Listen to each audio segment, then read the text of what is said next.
Gud kommer! Bingo. Christian Askholm er spændt. Lige om lidt skal han for første gang affyre en skarp granat med en Carl Gustav dyssekanon. Det er jo nok noget nær det største skud, man kan få lov til at skyde af med et håndvåben, ellers så skal man op med kampvogn, og det har vi jo ikke lige. Inden det store skud kan sætte prikken over i'et på dagen, skal kanonen lige skydes ind. En dyssekanon er et panserværnsvåben, beregnet til at skyde hul i en kampvogn. Den kan dog hurtigt modificeres til at affyre en riffelkugle, som kan simulere den rigtige granat. Lukket! Gud kommer!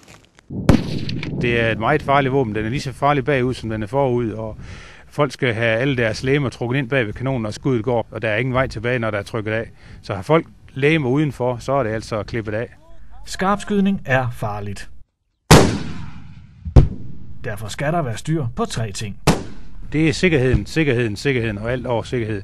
Det er jo, at folkene, der er ude at skyde, det ultimative for dem. Der kan være lidt nervøsitet, og jeg skal være helt ups på, at de ikke laver nogen fejl. Så skal spændingen udløses for Christian Askholm.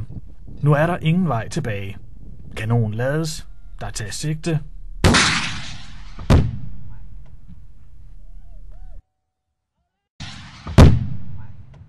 Det er jo en helt anden skudfornemmelse, end når man for eksempel skyder med rifle eller med maskingevær.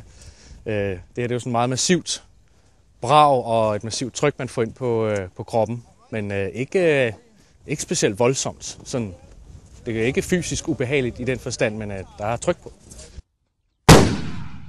Det er øredøvende højt at stå i nærheden, når der skydes. Og lyden har i fagsprogsslang fået sin helt egen beskrivelse. Ja, men det er jo fantastisk. Det er jo ligesom det ultimative. Vi må ikke sige det, men folkene de kalder det røvhul, når sådan skud det går. Og det er altså simpelthen, det er super, fordi man kan mærke sug i maven. Man kan mærke, at luften omkring en, det er væk. Altså, det giver lige sådan en sug, og er man forkølet, så er man helt klar og rask, når man tager hjem. Alt er renset ud, og man er klar til ny.